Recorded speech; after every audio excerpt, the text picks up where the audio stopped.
He beat the Roman army so completely, so many times, that Roman parents were still frightening their children with his name a century later.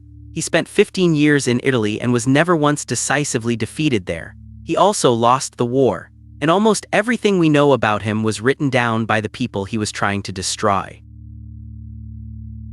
Hannibal Barca was born around 247 BC in Carthage, a Phoenician city on the coast of what is now Tunisia, and at that point the richest trading power in the western Mediterranean. He was born into a defeat. His father, Hannibal Barca, was a Carthaginian general in the First Punic War, a 23-year grind against Rome that Carthage lost. Sicily was gone, and a crushing indemnity had to be paid to Rome for decades. There is a story, and it is worth being careful about where it comes from. Hamilcar is said to have taken his 9-year-old son to an altar, put his hand on the sacrifice, and made him swear never to be a friend to Rome. The reason we have it is that Hannibal himself told it decades later to a foreign king, and it reached the historian Polybius, which means it is either a genuine memory or a very good piece of self-presentation by a man explaining his own war. Hamilcar took him to Iberia, modern Spain, where the Barca family was building a new Carthaginian empire out of silver mines and local alliances, largely to pay off Rome. Hannibal grew up in an army. His father died on campaign, his brother-in-law took over and was assassinated. In 221 BC, the army in Spain acclaimed Hannibal as its commander. He was about 26 years old. In 219 BC, he besieged Saguntum, a city on the Spanish coast that had put itself under Roman protection. It held out for 8 months. When it fell, Rome demanded Carthage hand him over. Carthage refused, and the Second Punic War began. Rome expected the war to be fought at sea and in Spain because Rome controlled the sea. Hannibal's answer was to not use the sea at all. He would march to Italy overland and come into it from the north over the Alps. In 218 BC, he set out. The sources disagree wildly on his numbers, but he crossed the Pyrenees, fought his way through southern Gaul, and got an army across the River Rhone, including the elephants, which were floated over on rafts covered in earth to convince them they were still on land. Then the Alps, late in the campaigning season, with snow already on the passes and hostile tribes rolling rocks down onto the column from above. The exact route he took is still argued over by historians today. He came down into Italy having lost a devastating proportion of his army. Polybius puts what was left at around 20,000 infantry and 6,000 cavalry. Depending on which figure you accept for the start, he may have lost half his force to get there. The elephants deserve honesty because they are the thing everyone remembers. He started with 37. Almost all of them died within months of reaching Italy, most in the cold after the first winter battle. As battlefield weapons, they were awkward and unreliable and could be turned back into their own lines. As a psychological weapon against soldiers who had never seen one, and as an image that has lasted 2,000 years, they were worth every difficulty. What he did next is why he is still studied. At the river Trebia in December 218, he provoked the Romans into crossing freezing water on empty stomachs, then hit them with troops who had eaten and warmed themselves and had cavalry hidden to take them from behind. At Lake Trasimene in 217, he did something even bolder. He led a Roman army march into a narrow strip of ground between the hills and the lake in morning fog, with his men wading along the whole length of it. It is one of the largest ambushes in recorded history. Around 15,000 Romans were killed, including the consul. Rome now had no field army between Hannibal and the city. Rome responded by appointing a dictator, Quintus Fabius Maximus, who adopted a strategy of simply refusing to fight. He shadowed Hannibal, harassed his foragers, and never gave him a battle. It worked, and Romans hated it. They called him cunctator, the delayer, and they did not mean it kindly. It is now called Fabian strategy, and it is taught as one of the most effective answers to a superior opponent ever devised. Rome ran out of patience. In 216 BC, it raised what was probably the largest army it had ever put in the field and went looking for him near a village in the south called Cannae. Hannibal was outnumbered, and he arranged his line so that the center bulged forward towards the Romans and put his weakest troops in it. The Romans pushed into that center, and it gave way slowly, exactly as intended, until the huge Roman formation had pressed itself into a bag with veteran African infantry on both sides of it. Meanwhile, his cavalry destroyed the cavalry on both Roman wings, rode all the way around the back, and closed the bag.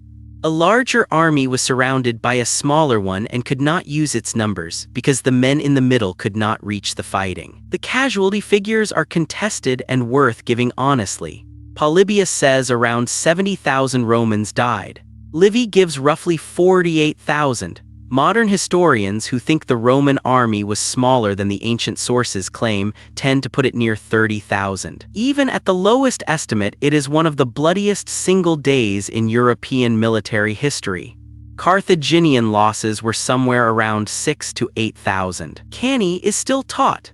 The double envelopment, the deliberate weak center, the annihilation of a larger force by a smaller one became an ideal that commanders spent the next 2,000 years trying to reproduce.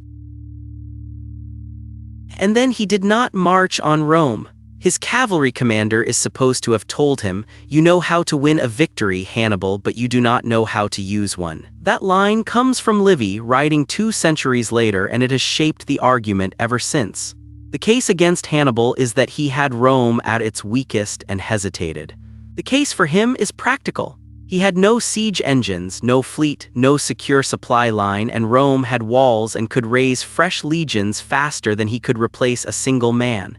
His actual strategy was never to storm the city. It was to break Rome's alliances and leave it with nothing to command. And that strategy is where he lost. Some cities did defect to him, Capua and Tarentum among them, but most of Rome's Latin allies did not. They stayed loyal through 15 years and a catastrophe at Cannae, and that is the whole war in one sentence. He stayed in Italy for about a decade and a half, undefeated in open battle, and slowly ran out of men.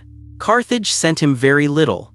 Rome simply stopped fighting him and went after everything he depended on instead. In 207 BC, his brother Hasdrubal brought an army over the Alps to reinforce him. The Romans intercepted it at the river Metaurus and destroyed it before the two brothers could meet. They cut off Hasdrubal's head and threw it into Hannibal's camp. He is said to have looked at it and said that he saw there the fate of Carthage. The end came from a Roman general who had learned from him. Scipio took the war to Africa, and Carthage recalled Hannibal after roughly 16 years in Italy to defend a homeland he had barely seen since childhood. They met at Zama in 202 BC.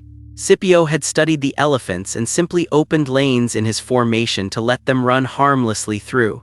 And crucially, the excellent Numidian cavalry, which had won Hannibal his battles in Italy, was now fighting for Rome. Hannibal was beaten by his own methods, used better by a man with better cavalry. The war was over. Carthage was stripped of its fleet, its empire, and its independence in foreign policy. What he did next is less famous and rather revealing. He was elected suffete, effectively chief magistrate, and turned out to be a formidable administrator. He audited Carthage's finances, exposed the corruption of the ruling oligarchy, and reformed the constitution. The men whose embezzlement he had ended responded by informing on him to Rome. He fled and spent his last years as a military advisor to foreign kings, with Roman envoys following him from court to court. Around 183 BC, in Bithynia in what is now Turkey, he found his house surrounded and took poison rather than be handed over. He is supposed to have remarked that the Romans could not wait for an old man to die. Now the part that matters for how you should hold all of this. There is no Carthaginian account of Hannibal. None, not a history, not a memoir, not an official record. Rome destroyed Carthage in 146 BC, and the city's written record did not survive it. What we have is Polybius, a Greek writing about 50 years after Cannae, who is generally considered careful, and Livy, writing much later and frankly as a Roman patriot. So the entire portrait, the brilliance and the cruelty and the famous oath reaches us through the enemy. It is a strange thing to notice that Rome's own historians are the reason we consider him a genius. They had every reason to explain their defeats by making the man who inflicted them extraordinary. It cuts the other way too. Much of what people think they know about Carthaginian savagery, including the claim that they routinely sacrificed children, comes from hostile writers. Notably, neither Polybius nor Livy mentions it, and among modern archaeologists the question has been genuinely contested since the 1990s. None of which makes him a hero. He sacked cities and he started a war that ended with his own civilization erased. But it should make you notice that we are reading a man's life in his enemy's handwriting. That's Hannibal Barca, a general who took an army over the Alps, destroyed the largest force Rome ever assembled in a single afternoon, held Italy for 15 years with almost no support from home, lost anyway, and survives only in the words of the people who beat him.